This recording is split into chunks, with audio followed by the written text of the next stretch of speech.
too big, too strong, and I'm built to destroy.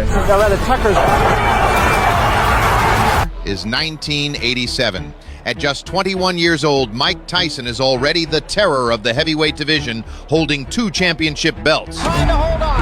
Serious trouble, and down he goes. In less than 2 years as a professional, Tyson has rocketed from the impoverished neighborhoods of New York to the absolute pinnacle of boxing, destroying everything in his path. Uppercut, and Marcus is hurt. Yet operating in the shadow of the terrifying champion is another fighter, the unjustly overlooked Tony Tucker. Tony the Terminator Tucker! But writing Tucker off was a massive mistake. Standing almost an imposing 6 feet 7 inches with a massive 82-inch reach, Tucker possessed the explosive power to end fights in an instant. Thomas is down. By the mid-1980s, he had amassed an immaculate 34-0 record with 29 knockouts. Show everything, and then he's taking his time. He's looking for, there's a good right hand, right on. He was a classic puncher with a cold, calculating demeanor that earned him the moniker, the Terminator.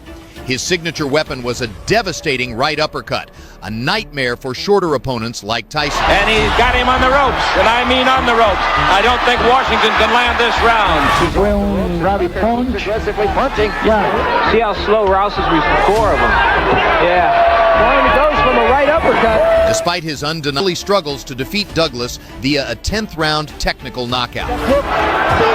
There was a left hook there, and a right behind it, and another right. Douglas is in deep trouble on the ropes, almost halfway through the round. This victory earned Tucker the IBF crown and a ticket to face Tyson for the undisputed championship. Unlike many of Tyson's opponents, who walked to the ring already psychologically defeated, Tucker refused to yield. He carried a reputation for unshakable, almost arrogant confidence.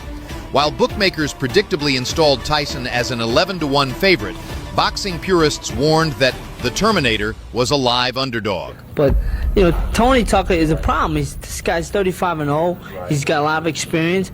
He can fight a little bit. He's not the walkover everyone's. On August 1st, 1987, at the Las Vegas Hilton, the undisputed heavyweight championship of the world was on the line.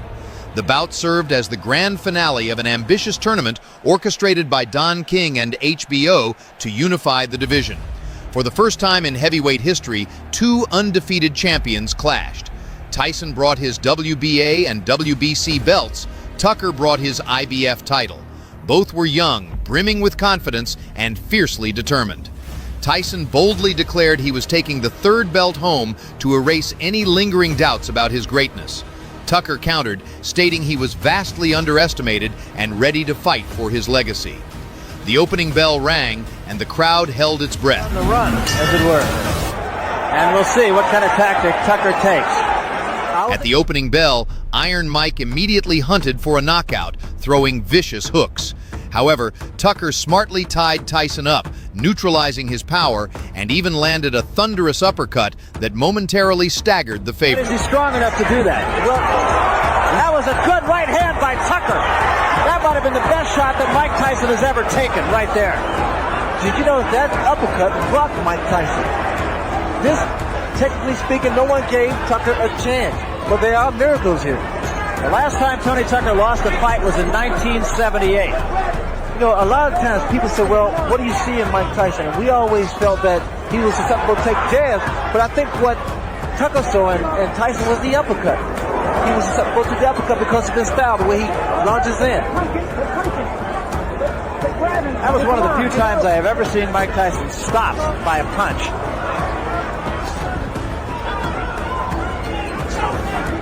What happened then was the best thing that Tucker could have done. Maybe I'm worried about what I'm going to do to him. That's confidence. Another right hand.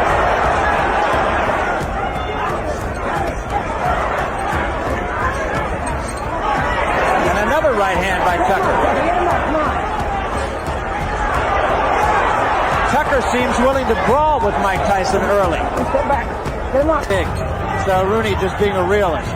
I have to say something, bro. You know, when Tony Tucker won the title, against Buster Douglas. I felt that he needed more experience to deal with Mike Tyson. That he wasn't strong enough, nor had the experience to deal with Mike Tyson. I said, it'd probably be a blowout. But he said, so what with you so-called experts? I'm going to show you. And this is what he did tonight. And he has. Even if he loses the fight, he's probably made more friends than he has in the 34 wins that he's had. Friends and believers. You have to take your head off to the guy. I mean, he's in there with a monster in Mike Tyson, who has fought a good fight tonight. Yes, he has. I mean, Mike Tyson has done the best job he could possibly do against a guy as mobile, hand speed, height, and reach advantage.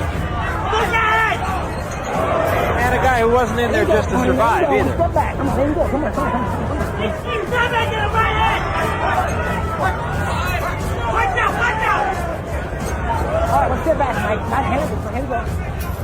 Tony Tucker, as Larry Merchant's always fond of saying, he had the big hat, and while maybe he didn't have all the cattle, at least he had a couple of cows.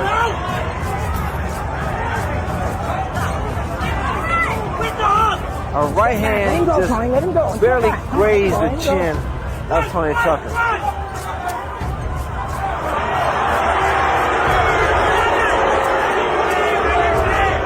Crowd getting a little tired of that.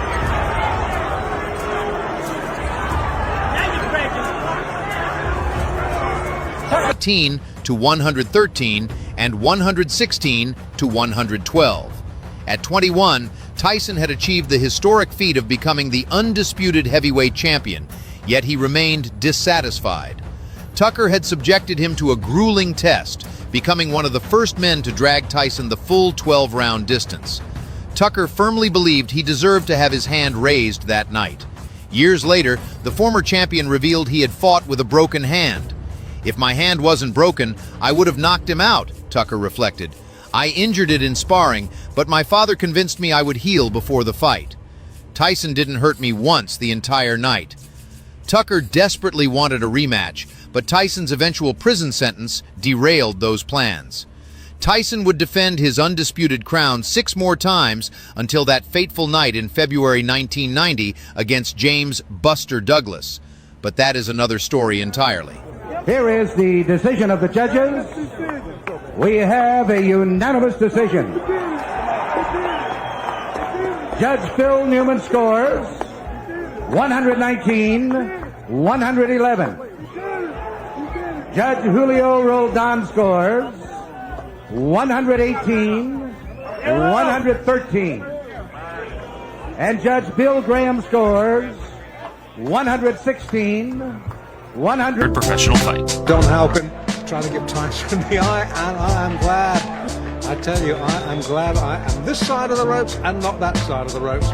Don was fairly experienced, having 28 fights, and thought he could potentially cause the young Tyson some problems. But his experience meant nothing, as Tyson could have finished the fight whenever he wanted to. He was switching stances and trying out different head and body combinations. And just as the 4th and final bell rang, Tyson ended the fight in devastating fashion. Can Tyson finish this? I think so. That's enough. Now that last right hand, that was questionable. Tyson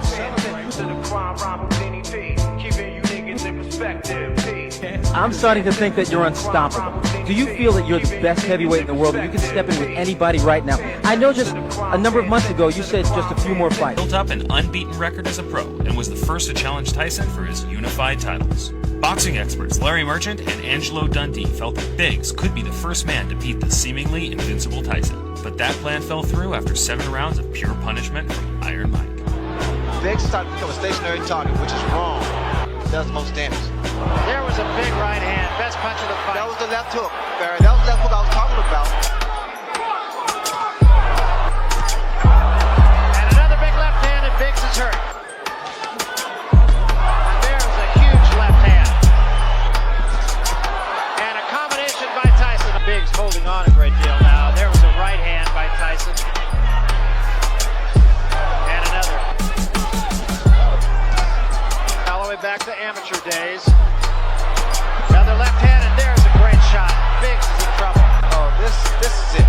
He is gone right now. He has no legs at all.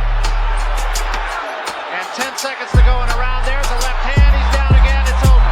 It's all over. And it wasn't even close. And what we've seen has happened happens so often in which a fighter after a few rounds... 1986, and Tyson met heavyweight contender Marvis Frazier on his route to the title. If the name Frazier sounds familiar, it should. He was the eldest son of the heavyweight legend Joe Frazier, who had high hopes for his son. But the guidance of his old man would not be enough to tame the wrecking ball that was Mike Tyson. Tyson comes out sluggish. He comes out smoking like Marvis's father Joe. Marvis must move or we're going to be out of here very, very quickly. Uppercut, and Marvis is hurt. Frazier is down. Joe Cortez moves in to have a look. And he's going to stop the fight. It did not last 20 seconds. Marvis is badly hurt at this point. Uppercut again. And there is Marvis is out on his feet. Everything after this is just incidental. And I came out and I was confident. Which is a compliment of the highest order. After an explosive start for Tyson, Thomas showed some skill to try and keep the young lion off him. But Tyson was...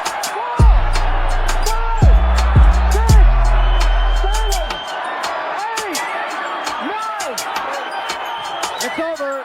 It is over. He's fighting Tony Tucker and uniform. Sparring videos that were released from the Catskill gym would show that Jameson was one of the rare fighters that would train and spar daily with the young Mike to help prepare Tyson for the big men in the heavyweight division. It was pretty well known that not many men could last a full sparring session with the aggressive Tyson, but Jameson proved to be a tough man, coming back day after day, fighting as hard as he could. And when they eventually met in the ring, he was prepared to take Tyson the full distance. Don't blink. This is round number 1. People have compared his punching power to guys like George Foreman and Joe Frazier, saying he punches the same, but he's so much faster. Those wicked punches he throws. Just 13 days ago. Good left hook to the body. That's a very good sign. For young Mike Tyson. Mike Tyson in the black trunks. Figures to be the next heavyweight champion of the world. You see a heavyweight throw a combination of 5 and 6 punches, but Mike Tyson doesn't. He knows how to get him out of there, and he's going about it the right way.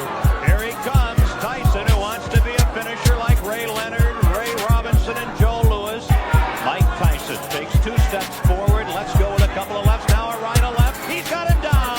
Mike Tyson sends Mike Jameson to the mat here in round number 4. In round 2, Ribalta got back up and endured a serious Iron Mike-style beating until the 10th and final round.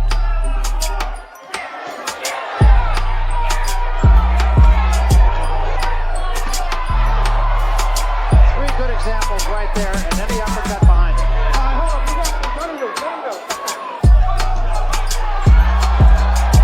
Jose got the worst of that one. The mouthpiece goes, and Tyson is on top of him. Ribalta ties him up. Oh, what a shot! And Ribalta's down. He is up, but he is in some trouble. So you're satisfied the way it... Zalski claimed to have never been knocked off his feet in his entire career, but now he was in with a different breed of fighter. And round number 1 is underway. Out comes Tyson, as he always does, pressing straight forward, doesn't wear a robe into the ring, doesn't wear his socks, just puts on the shoe, trunks and the gloves, and he's ready to go to war. His jab is just an awesome weapon. Survived the first round. Tyson moves in and smacks it. That time was a short left hook to the head. He really opens up a solid right hand to the body by Mike Tyson, who looks to be just getting some real heavy live sparring butted or maybe taking a thumb in the eye. So not tonight, he's a thumb as well. There's a solid right uppercut, Tyson's head. With a to go. And there is a solid shot. If Zalski stayed up after that one, I don't know. Kevin Rooney, rate his performance tonight.